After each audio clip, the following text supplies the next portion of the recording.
یہ جو کچھ اہل حدیث کے پلیٹ فارم اور دیوبند کے پلیٹ فارم سے ہوا آل امیہ کے حق کے اندر، تو میں ان کو بھی مشورہ دوں گا کہ آپ نے جو ایک نعرہ بلند کیا تھا خلافت راشدہ حق چار یار، تو اس پہ قائم رہے. ہم بھی آپ کے ساتھ ہیں. ہم تو کہتے ہیں حق چار یار اور پنج تن پاک پہ قائم رہیں تو امت میں اتحاد ہو سکتا ہے. جیسے ہی آپ آل امیہ کا دفاع شروع کرتے ہیں نا، پھر حق چار یار والا مسئلہ بھی خراب ہو جاتا ہے. اور آل امیہ میں آپ نے حضرت عثمان کو نہیں لے کے آنا، ان کے پیچھے چھپنے کی کوشش نہیں کرنی، عمر بن عبدالعزیز کے پیچھے چھپنے کی کوشش نہیں کرنی.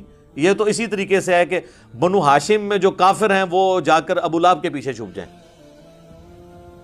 بخاری مسلم میں حدیث ہے نا کہ نبی علیہ السلام فرمایا کہ اللہ تعالیٰ نے آدم علیہ السلام کی اولاد میں سب سے بہترین خاندان میں مجھے پیدا کیا. مسلم میں تو ڈیٹیل ہے کہ بنو ہاشم کو اللہ تعالیٰ نے چن لیا. بنو ہاشم میں نبی علیہ السلام بھی ہیں اور ابو لہب بھی ہے. اب یہ تو نہیں ہے کہ آپ ابو لہب کی مثال دے کے تو بنو ہاشم کی توہین شروع کر دیں، لیکن بنو ہاشم کا بینیفٹ ابو لہب کو بھی نہیں دیا جا سکتا. بالکل اس طریقے سے سیدنا عثمان کا بینیفٹ چند ایک جو ان کی اجتہادی خطائیں ہیں وہ الگ بات، پوری آل امیہ کو نہیں دیا جا سکتا. وہ خلیفہ راشد ہیں، ان کی اجتہادی خطاؤں پر ان کی نیکیاں اور اسلام کے لیے قربانیاں بھاری ہیں. اور پھر جب ان کی شہادت ہو گئی تو اللہ تعالیٰ نے انہیں پاک و صاف کر کے اٹھایا ہے. عمر بن عبدالعزیز کے پیچھے آل امیہ کو نہیں چھپا سکتے. اسی طریقے سے بنو عباس جو ہیں وہ یہ نہیں کہہ سکتے تو ہم تو حضور کے چچا عباس بن عبد المطلب کی اولاد ہیں. ہمارے باء اجداد میں تو عبداللہ ابن عباس بھی آتے ہیں جو سب سے زیادہ احادیث روایت کرنے والے 7 صحابہ میں ہیں. یہ بہانے تو نہیں گھڑے جا سکتے. تو حق چار یار پہ امت کو اکٹھا کیا جا سکتا ہے، بنو امیہ کے اوپر نہیں اکٹھی ہو سکتی امت. اور جب تک بنو امیہ کنڈیم نہیں ہوگی اس وقت تک جو سنی شیعہ دراڑ ہے یہ کبھی فل نہیں ہو سکتی. اس کانٹیکسٹ میں اگر تاریخ پہ ہم جائیں تو یہ ہمارے جو مخالفین ہیں جو یعنی آل امیہ کی نوکری کر رہے ہیں ناصبی، وہ اکثر تاریخ سے حوالے لے کے آتے ہیں اور وہ بھی آدھے آدھے لے کے آتے ہیں. پورا پڑھیں، اب وہ آج میرا ٹاپک نہیں، کس طریقے سے ان لوگوں نے اپنی کتابوں میں بے ایمانیاں کی ہیں. اگر تاریخ میں یزید اور آل امیہ کے حق میں ایک بات ملتی ہے نا تو 1000 باتیں ان کے خلاف ملتی ہیں. اگر ہم نے تاریخ کی کتابوں سے حوالے پیش کرنے شروع کیے تو یہ لوگ جن لوگوں کا دفاع کر رہے ہیں نا ان کا مسلمان ہونا بھی ثابت نہیں کر سکیں گے. لیکن ہم اس گراوٹ پہ نہیں اترتے، ہم کہتے ہیں محدثین تک رہیں. یہ منصف مزاج لوگ تھے، انہوں نے اسناد کے ساتھ احادیث جمع کی اور انہی احادیث کے اندر انہی سندوں کے اوپر انہوں نے اپنے دور تک جو واقعات تھے وہ بیچ میں ذکر کر دیے تاکہ وہ اسلامی تاریخ بھی حدیث کی فارم میں محفوظ ہو جائے. اور وہی میں نے اس لیے 200 احادیث جمع کی ہیں کربلا والے ریسرچ پیپر میں. اپنا ایکسپرٹ اوپینین کوئی نہیں دیا. تو وہ احادیث اگر کوئی کہتا ہے یہ حدیثیں بیان نہیں کرنی چاہیے تو پھر ہم اسے وہی کچھ کہیں گے جو اللہ نے قرآن میں فرمایا ہے. سورۃ البقرہ کی آیت نمبر 159 اور 160 میں اللہ تعالیٰ نے کیا فرمایا ہے؟ اعوذ باللہ من الشیطان الرجیم، ان الذین یکتمون ما انزلنا من البینات، بے شک وہ لوگ جو چھپا لیتے ہیں ہماری طرف سے جو روشن دلائل ہم نے نازل کیے ہیں قرآن و سنت کی فارم میں، والہدا اور ہدایت کی باتیں، من بعد ما بیناہ للناس فی الکتاب، جبکہ ہم اپنی کتاب میں، کتاب سے مراد قرآن بھی اور شریعت بھی، اس کو بیان کر چکے ہیں. اولئک یلعنہم اللہ، ان پر اللہ کی لعنت، ویلعنہم اللاعنون، اور تمام لعنت کرنے والوں کی لعنت جو حق بات کو چھپا لے. الا الذین تابوا، سوائے ان لوگوں کے جو توبہ کر لیں، صرف توبہ نہیں، واصلحوا، اور اپنی اصلاح کریں، وبینوا، اور صرف اصلاح کر کے بھی کونے نہیں بن جائیں. وہ جو چھپایا تھا نا، جو حدیثیں بیان نہیں کرنی چاہیے وہ بیان بھی کر دیں. فَأُولَئِكَ أَتُوبُ عَلَيْهِمْ، ایسے لوگوں کی توبہ قبول ہوگی. وَأَنَا التَّوَّابُ الرَّحِيمُ، اور میں توبہ قبول کرنے والا رحم فرمانے والا ہوں. اور اسی کو سپورٹیو حدیث ہے جامعہ ترمذی میں، سنن ابی داؤد، سنن ابن ماجہ میں، مشکات میں بھی موجود ہے کہ نبی صلی اللہ علیہ وآلہ وسلم نے فرمایا، دنیا میں جس سے کوئی علم کی بات پوچھی گئی اور وہ اس نے چھپا لی امت کے وسیع تر مفاد کے اندر، ٹھیک ہے، اور کہیں عوام میں کوئی بدگمانی نہ پیدا ہو جائے. سب ایک نے یہی ڈکوسلا کیا ہوا ہے نا. تو نبی علیہ السلام فرما رہے ہیں اس نے علم کی بات اگر چھپا لی حالانکہ اسے پتا تھی تو ایسے شخص کے منہ میں قیامت والے دن آگ کی لگام ڈالی جائے گی. وَلِعَوْذُ بِاللَّهِ تَعَالَى اللہم اجرنا من النار اللہم لا تجعلنا منہم آمین۔ تو لہٰذا جو قرآن و سنت میں ہے وہ تو آپ نے بیان کرنا ہے، پرسنل نوٹس نہیں ہے کسی کے۔ بعض کہتے ہیں نہیں جی وہ محدثین نے لکھا تھا لیکن وہ اس لیے نہیں تھا کہ عوام کو بتایا جائے، تو پھر لکھ رہے کیوں تھے وہ؟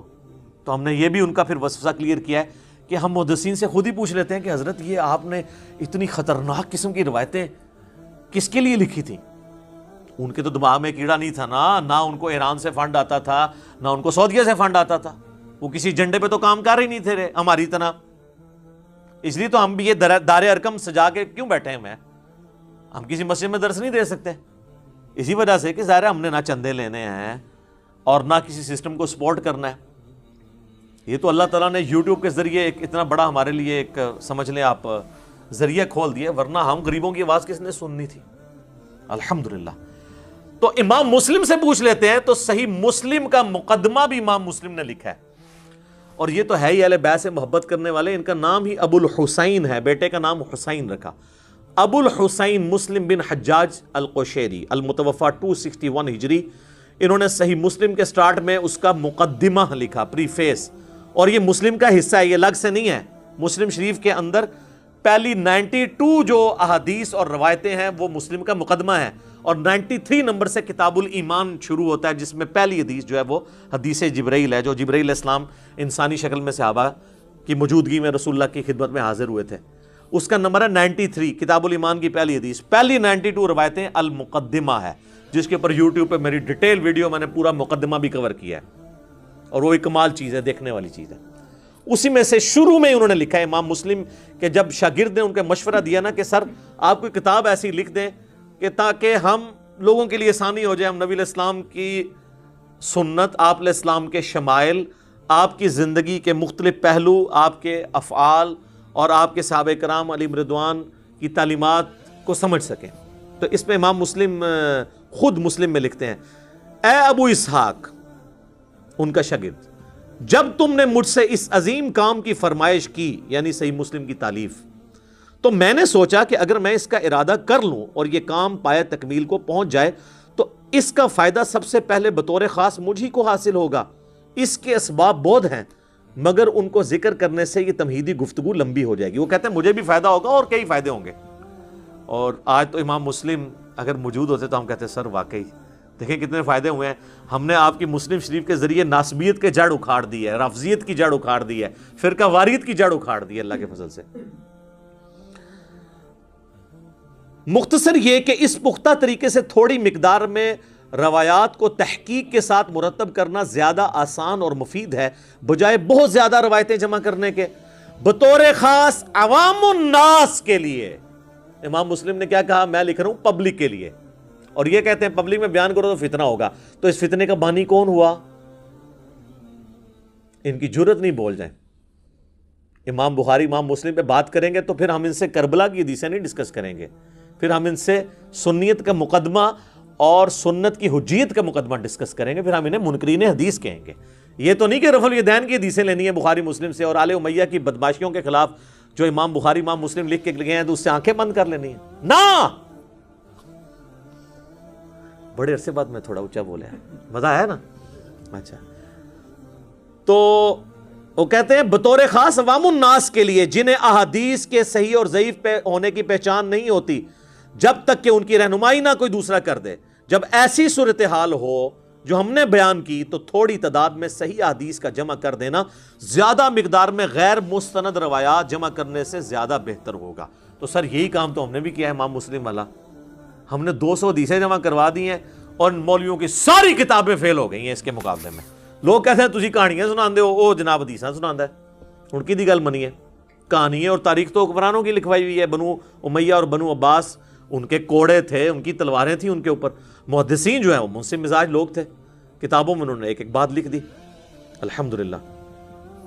تو اب یہ ساری تمہیدی گفتگو تھی، اب اس ٹاپک کی طرف آتے ہیں۔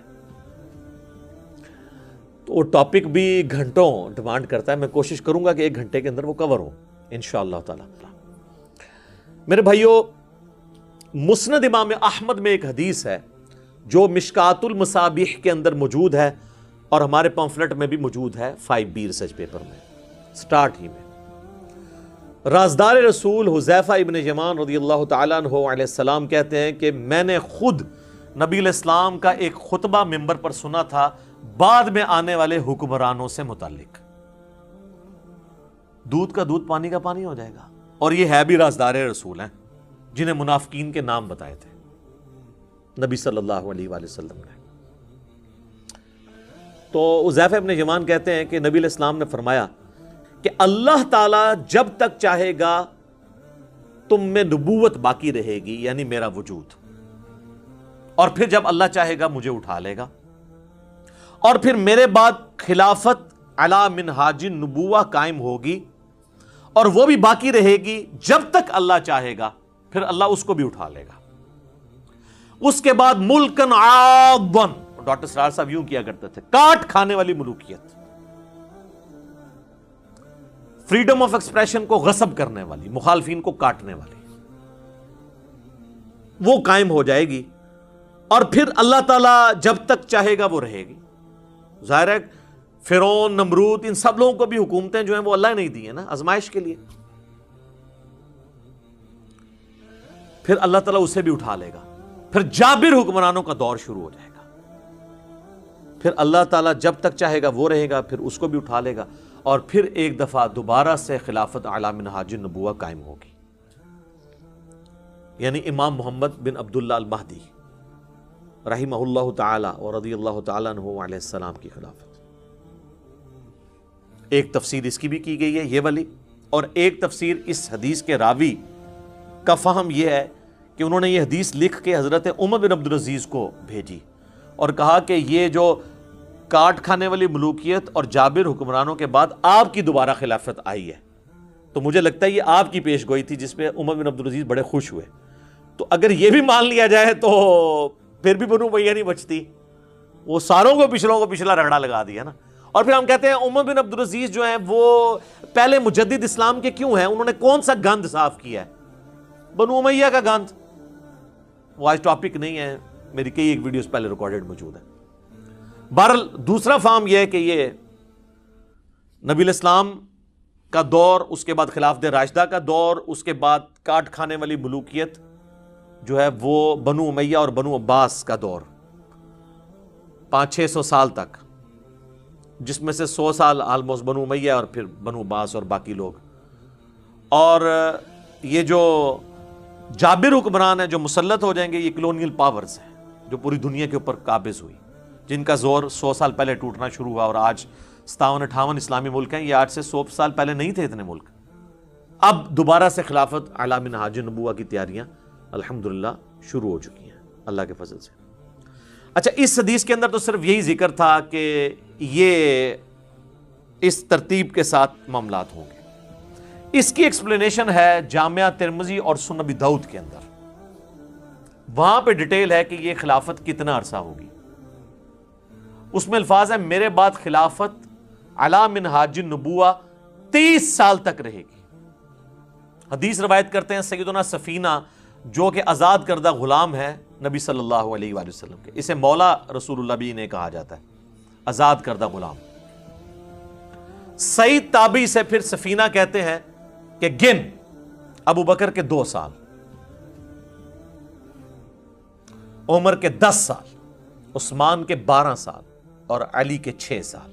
اور علی کے بھی جو 6 سال ہیں وہ 5.5 سال مولا علی کے ہیں اور 6 مہینے سیدنا حسن ابن علی کے ہیں، وہ بھی خلافت راشدہ ہے۔ یہ 41 ہجری ربیع الاول میں صلح حسن ہوئی، اور ربیع الاول کے اندر، تاریخ کنفرم نہیں لیکن مہینہ ربیع الاول کا تھا، نبی علیہ السلام کی ڈیتھ ہوئی 11 ہجری کے اندر۔ یہ ٹوٹل 30 سال بنتے ہیں، اور خود امام ابن تیمیہ بھی مانتے ہیں کہ صلح حسن کے اوپر خلافت راشدہ ختم ہوئی اور نبی علیہ السلام کی پیش گوئی پوری ہوئی۔ تو ان کا جو شاگرد ہے نا سعید تابعی، ابو داؤد کے الفاظ ہیں، وہ کہتا ہے کہ یہ جو بنو امیہ کے لوگ ہیں، آل مروان، بنو زرقا، نیلی آنکھوں والے، یہ تو کہتے ہیں کہ علی علیہ السلام خلیفہ ہی نہیں ہے۔ یہاں پہ امام ابو داؤد نے لکھا علی علیہ السلام، لیکن آپ کے مولوی نے نکال دیا ترجمے والی کتاب میں۔ اسلام 360 میں بھی عربی والے حصے میں ہے، اردو والے سے نکل گیا ہے، اردو میں رضی اللہ عنہ ہو گیا ہے۔ سننا.com میں عربی میں لکھا ہوا ہے اردو میں رضی اللہ عنہ کر گئے. سر یہ علماء یہود کے ہی تو کردار ہے جو یہ ادا کر رہے ہیں. اور یہ امام ابو داؤد نے نہیں, صرف امام بخاری نے صحیح بخاری میں 3748 نمبر حدیث میں حسین علیہ السلام لکھا ہے, وہاں سے بھی انہوں نے نکال دیا. عربی کتابوں میں موجود ہے, مکتبۃ الشاملہ کے اندر, اسلام 360 کے اندر دارالاسلام نے نکال دیا. اسلام 360 میں بھی آپ عربی پورشن میں دیکھیں, اردو میں کوئی نہیں ہے. 6318 نمبر حدیث میں فاطمہ اور علی کے ساتھ علیہم السلام لکھا ہوا ہے, اکٹھا نکال دیا انہوں نے. خیر ادھر واپس ہیں. امام ابو داؤد نقل کرتے ہیں کہ جب سعید تابعی نے کہا نا کہ یہ تو بنو امیہ علی علیہ السلام کو خلیفہ ہی نہیں مانتے, چلیں اس سے یہ بھی ایک جو انہوں نے ڈھونگ رچایا تھا نا کہ جی وہ تو خلیفہ مانتے تھے, صرف وہ قصاص عثمان کی بات کرتے تھے. یہ تو تابعی خود بتا رہا ہے کہ بنو امیہ تو حضرت علی کو خلیفہ ہی نہیں مانتے تھے. ابھی تو میرے پاس اس کے اندر بہت کچھ کہنے کو ہے. میں نے ریسنٹلی ایک ویڈیو ریکارڈ کرائی ہے حضرت معاویہ رضی اللہ تعالیٰ عنہ سے متعلق 15 حوالے میں نے صحابہ سے لے کر بعد کے علماء تک کے دیے, وہ آپ دیکھ لیں, آج وہ ٹاپک نہیں ہے. تو حضرت سفینہ کو غصہ آتا ہے, وہ کہتے ہیں کہ یہ بنو زرقا کی پیٹھ سے جھوٹ نکلا ہے جہاں سے یہ ہوا خارج کرتے ہیں. اور ترمذی کے الفاظ ہیں, ان کی اپنی جو حکومت ہے یہ شریر ترین بادشاہت ہے, بدترین بادشاہت ہے. یہ علی کو خلیفہ نہیں مان رہے, یہ تو خود شریر ترین بادشاہ ہیں. اچھا اب حضرت سفینہ جو ہے نا یہ فوت ہوئے ہیں 74 ہجری کے اندر, واقعہ کربلا ہوا ہے 61 ہجری میں. ناسبی پلی یہ لیتے ہیں کہ یہ انہوں نے حضرت معاویہ کی حکومت کے بارے میں نہیں کہا, پھر بھی پھنس جائیں گے پھر یزید کے بارے میں کہہ دیا, تو آپ تو یزید کے بھی چمچے ہیں. وہ پھر کہتے ہیں چھوٹی قربانی کر لو, بڑے کو بچا لو. لیکن سر نہیں, بڑے نے اگر کوئی کام ڈالا ہے تو وہ کیسے بچے گا؟ یہ حدیث صرف ترمذی ابو داؤد کے اندر موجود نہیں ہے, یہ حدیث میرے بھائی مسند ابی داؤد الطیالسی کے اندر بھی موجود ہے. اور اس میں الفاظ یہ ہیں کہ وہ تابعی, یہ پوری حدیث اسی طریقے سے ہے, وہ تابعی جب کہتا ہے نا یہ بدترین بادشاہ ہیں, یہ وہ جب صحابی کہتے ہیں حضرت سفینہ اور 30 سال خلافت ہے, تو وہ کہتے ہیں پھر حضرت معاویہ کون ہے؟ تو انہوں نے کہا حضرت معاویہ جو ہے وہ مسلمانوں کا پہلا بادشاہ ہے, یعنی انہوں نے کہا یہ خلافت راشدہ سے باہر. یہاں بھی ہمیں ایکسپوز ہو گیا کہ وہ کس کو سنگل آؤٹ کر رہے تھے.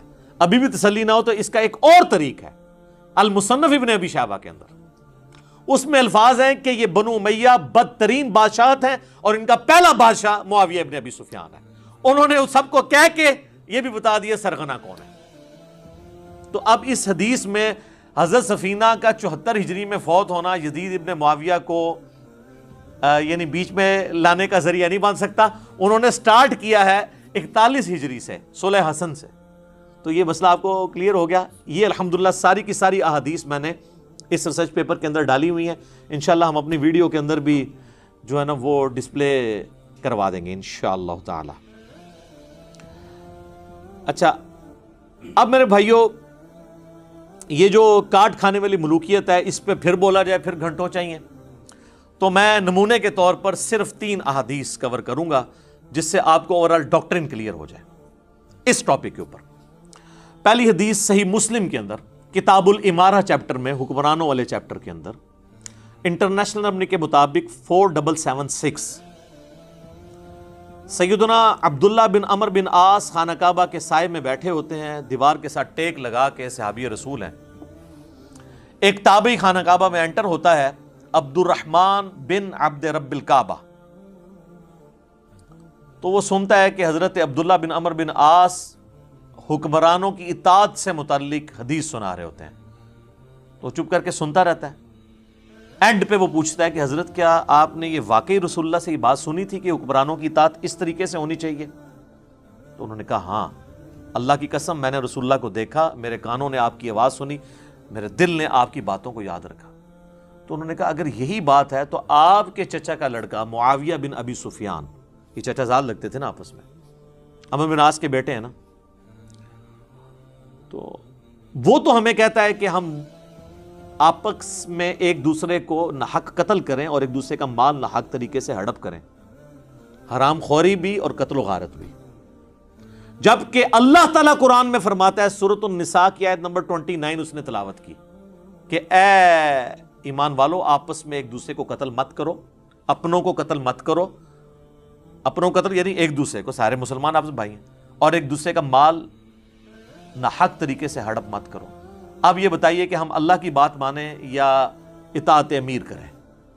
اب یہ ایک صحابی کو ایک تابعی نے ایک بہت بڑی بات کر دی، تو انہوں نے نہیں کہا کہ تم رافضیوں والی باتیں کر رہے ہو، تمہیں ایران سے کوئی فنڈنگ ہوتی ہے، نہیں کہا، تھوڑی دیر کے لیے خاموشی اختیار کر لی انہوں نے۔ اب سوچ میں تو پڑ گئے ہوں گے میں کیا کروں، رشتہ داری تو میری نکال رہا ہے۔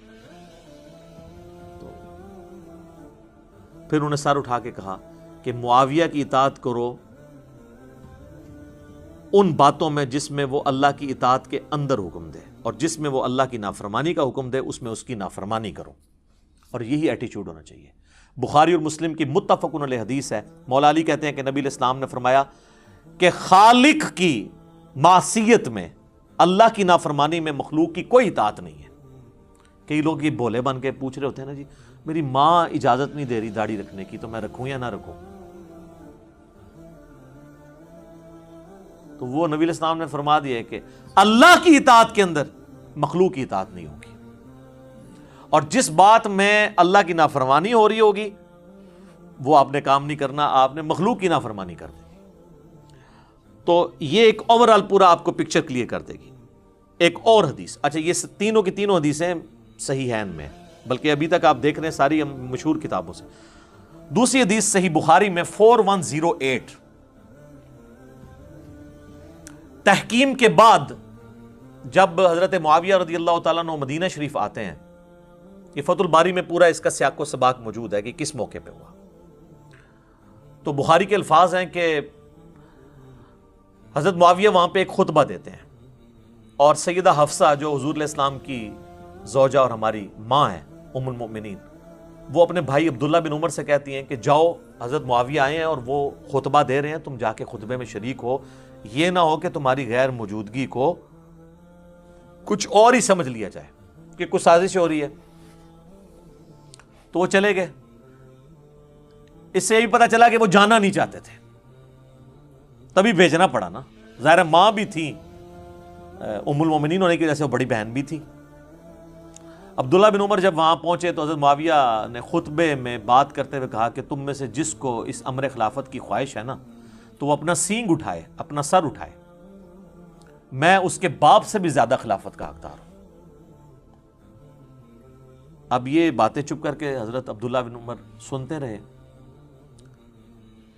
یہاں تک تو کلیئر نہیں کہ انہوں نے کس کو یہ ٹونٹ کروائی ہے، لیکن اسی حدیث میں آگے آتا ہے کہ حبیب بن مسلمہ تابعی کہتے ہیں کہ جب مجمع چھٹ گیا تو میں نے عبداللہ بن عمر سے کہا کہ حضرت آپ نے معاویہ کو اسی وقت کیوں نہیں جواب دیا؟ تو پتہ چل گیا وہ کس کے باپ کو کہہ رہے تھے۔ سیدنا عمر کی توہین وہ شخص کر رہا ہے کہ جو حضرت عمر کے دور میں رومن امپائر گری، اس رومن امپائر میں شام میں انہوں نے حکومت قائم کی ہے، اور وہ محنتیں کن کی ہیں؟ حضرت عمر کی۔ تو جن لوگوں کو ابو بکر اور عمر کا لحاظ نہ ہو، انہوں نے مولا علی کا لحاظ کہاں سے کرنا ہے؟ سیدھی سی بات ہے۔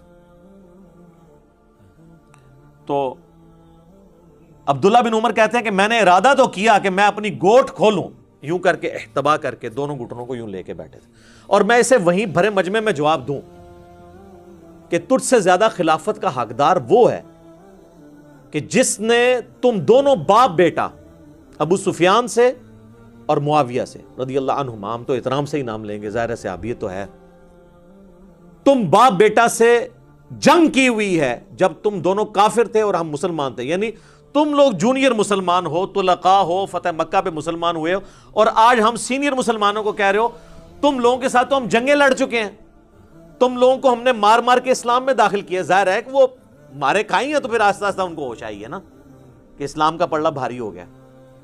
پھر عبداللہ بن عمر کہتے ہیں کہ پھر مجھے جنت کی نعمتیں یاد آ گئیں، پھر میں فتنے کے ڈر سے خاموش ہو گیا۔ حبیب بن مسلمہ کہتے ہیں کہ عبداللہ بن عمر نے خاموش ہو کے اپنی جان بھی بچا لی، اپنی عزت بھی بچا لی۔ ایک ماموں نے دوسرے ماموں سے اپنی جان اور عزت بچا لی، کہتے ہیں نا خال المومنین۔ اچھا عبداللہ بن عمر خال المومنین نہیں ہے؟ عبد الرحمن بن ابی بکر خال المومنین نہیں ہے اور محمد بن ابی بکر خال المومنین نہیں ہے. ہمارے باقی سارے خال المومنین کو ایک خال المومنین سے تکلیفیں اٹھانی پڑی. تو یہ حدیث کے الفاظ بتا رہے ہیں کہ اس وقت فریڈم آف ایکسپریشن کو کس طریقے سے غصب کیا جاتا تھا. اچھا یہ جو حضرت عبداللہ بن عمر کے الفاظ ہیں نا یہ بڑے انٹلیکچوئل ہیں, کیونکہ یہی الفاظ حضرت عمر نے بھی یوز کیے تھے, اور حضرت عمر کا ویژن دیکھیں, انہوں نے پہلے یہ چیز بتا دی تھی. صحیح مسلم کے اندر ایک حدیث ہے, میں نے ریسرچ پیپر میں ڈالی ہے, انٹرنیشنل نمبر ہے 1258. حضرت عمر نے اپنی شہادت سے کچھ عرصہ پہلے جمعے کا خطبہ دیا اور انہوں نے رسول اللہ کا ذکر کیا, پھر حضرت ابوبکر کا ذکر خیر کیا, اور پھر فرمایا کہ میں نے خواب دیکھا ہے کہ مجھے ایک مرغے نے 3 پھونگے ماری ہیں اور میں اس کی تعبیر یہ کرتا ہوں کہ ان قریب مجھے قتل کر دیا جائے گا. اچھا انہوں نے کہا کہ بعض لوگ مجھے مشورہ دے رہے ہیں کہ میں اپنا کسی کو جانشین مقرر کر دوں, لیکن میرا کوئی ایسا ارادہ نہیں ہے, اللہ اپنے دین کو برباد نہیں ہونے دے گا. پھر انہوں نے کہا کہ اگر میری موت جلدی واقع ہو گئی حادثاتی طور پر, تو میری طرف سے یہ حکم ہے کہ خلافت کا فیصلہ صرف ان 6 لوگوں میں طے ہوگا جن سے رسول اللہ اپنی وفات تک راضی رہے. اور بخاری میں الفاظ ہیں 3700 نمبر حدیث میں کہ خلافت کا معاملہ ان 6 بندوں سے باہر نہیں آنا. بخاری میں پھر نام بھی حضرت عمر نے لیے اور فرمایا علی, عثمان, طلحہ, زبیر, عبد الرحمن بن عوف اور سعد ابن ابی وقاص. ویسے ایک اور بندہ بھی تھا 7واں, چونکہ وہ ان کا بہنوئی تھا, سعید ابن زید. وہ سب و شتم کی حدیثیں اشرف مبشرہ والا یاد آیا جائے, سعید ابن زید, ان کا نام اس لیے نہیں لیا کہ وہ رشتہ دار تھے, ان کو چھوڑ دیا اور کہا میرے بیٹے عبداللہ بن عمر کو مشورے میں تم شامل کر سکتے ہو, لیکن اسے خلیفہ نہ چننا. ان 6 بندوں میں سے کسی کو چننا جن سے رسول اللہ اپنی وفات تک راضی رہے. تو آج ہم ہوتے تو ہم پوچھتے کہ پھر ہمیں وہ بھی بتا دیں جن سے حضور وفات کے وقت ناراض تھے. آپ کو تو کہنا چاہیے سب سے ہی راضی رہے. یہ کہتے ہیں نا سر ہر چیز میں اشارے موجود ہیں. ابھی تو یہ بات ختم نہیں ہوئی. پھر حضرت عمر کہتے ہیں, مسلم کے الفاظ ہیں کہ اگر تم دیکھو کہ ان 6 لوگوں کی خلافت میں کوئی تام کر رہا ہے تو سمجھ لینا کہ یہ وہی لوگ ہیں کہ جن کو میں نے اسلام کی خاطر اپنے ہاتھوں سے مارا ہے, اور یہ اسلام کے دشمن اور کافر ہیں. یہ الفاظ ہیں. ادھر عبداللہ بن عمر نے کہا نا کہ تمہیں تو ہم نے مار مار کے مسلمان کیا ہے, اور یہاں حضرت انہوں نے اپنے باپ کے الفاظ ریپیٹ کیے. تو عبداللہ بن عمر نے اپنے باپ کے مشن کو ہی آگے لے کر چلے, لیکن وہ سامنے نہیں بات کی, بعد میں کی. ظاہر ہے پھر سر حسین ابن علی اور ابن علی اور ابن عمر میں تو فرق ہوگا نا. ان کی نیچر جو ہے وہ ذرا پیسیو تھی, ان کی ایکٹیو تھی, ایکسٹروورٹ تھے. تیسری حدیث بھی صحیح بخاری میں ہے 4827. اور سر یہ آپ کو میں یعنی to cut the story short, میں یعنی امیر شام کے دور کے اندر آپ کو 2 مثالیں پیش کی. اب ان کے بالکل دور اینڈ ہونے والا ہے, چونکہ میں نے تو آنا ہے ان کے صاحبزادے کی طرف, لیکن یہ تو ناانصافی ہے کہ صاحبزادے کے پیچھے باقیوں کو چھپا دیا جائے. یہ کام تو ہم نہیں کر سکتے. 4827 نمبر حدیث ہے صحیح بخاری کے اندر, اور یہ حدیث المستدرک للحاکم میں بھی موجود ہے. یہ حدیث سنن نسائی الکبریٰ کے اندر بھی موجود ہے, اور یہ حدیث تفسیر ابن کثیر کے اندر سورۃ الاحقاف پارہ نمبر 26 کی آیت نمبر 17 نمبر کی آیت کے کانٹیکسٹ میں اس کے سارے طرق جمع ہیں مختلف کتابوں سے. اور فتح الباری میں بھی ابن حجر اسقلانی نے صحیح بخاری 4827 نمبر کے انڈر وہ سارے کے سارے طرق جمع کیے ہیں جو میں اب بیان کرنے لگا ہوں. پہلے صرف میں بخاری کے الفاظ بتاتا ہوں, پھر باقی کتابوں کے لیے.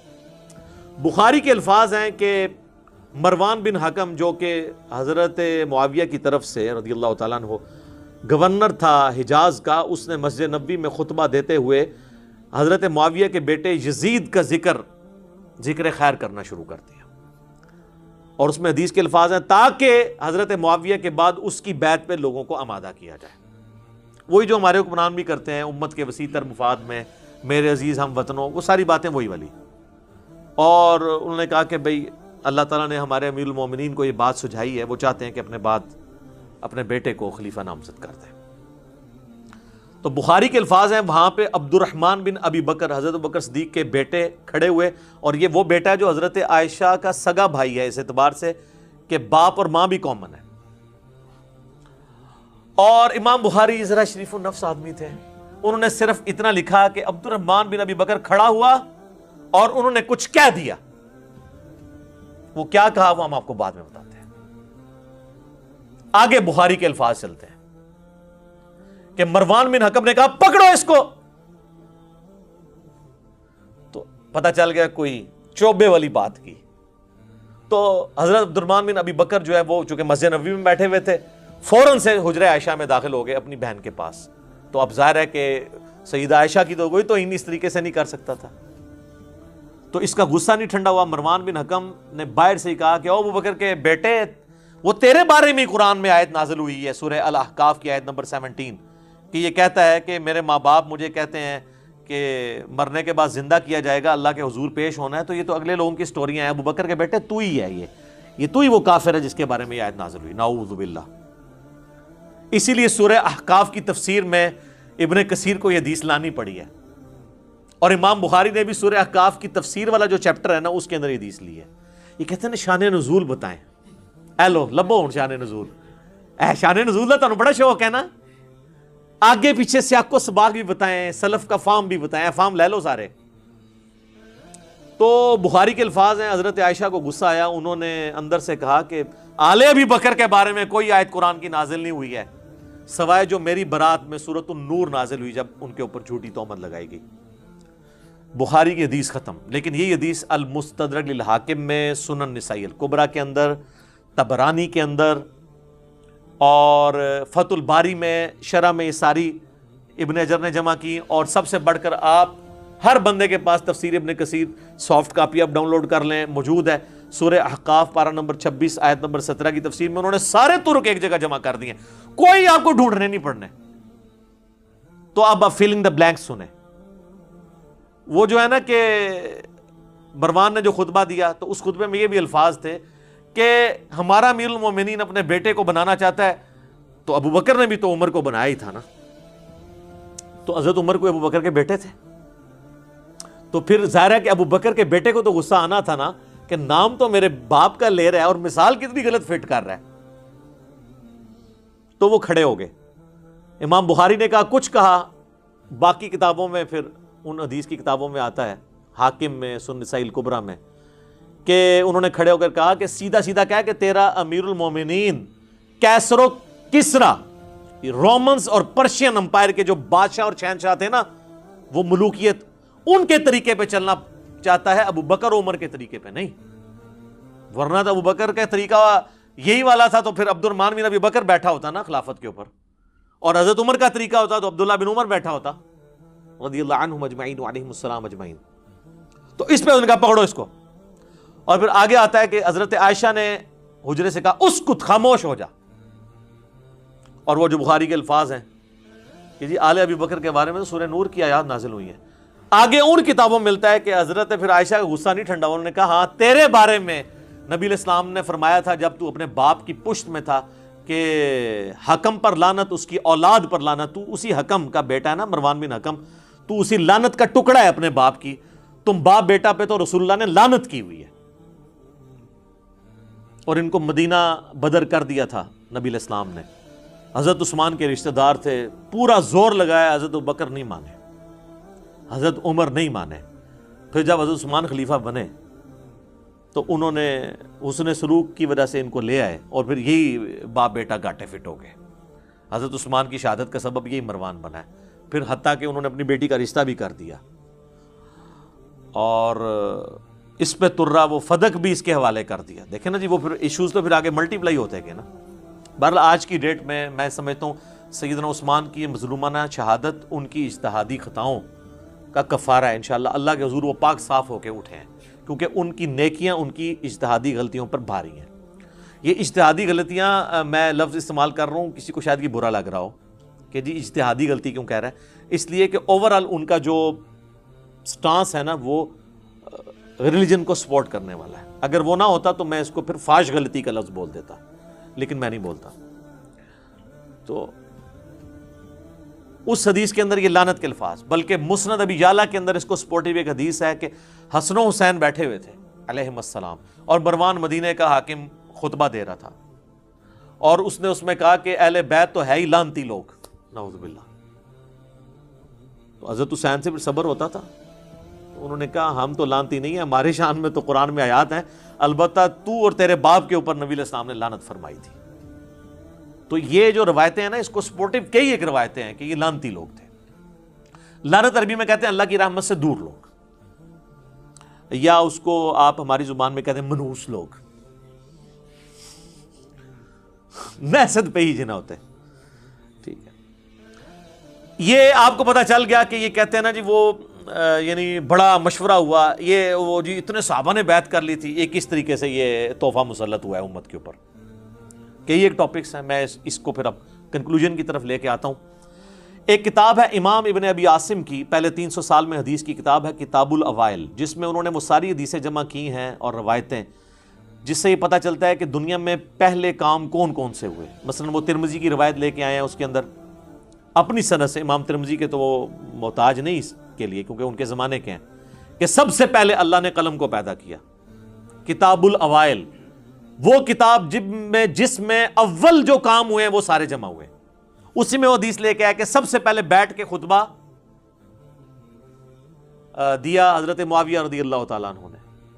اچھا, اسی میں لے کے آئے کہ نبی علیہ السلام نے فرمایا میری امت کا پہلا شخص جو میری سنت کو بدل دے گا وہ بنو امیہ سے ہوگا. اب شیخ زبیر صاحب نے اپنی زندگی میں پورا زور لگایا کہ وہ اس حدیث کو فٹ کریں یزید بن معاویہ پہ,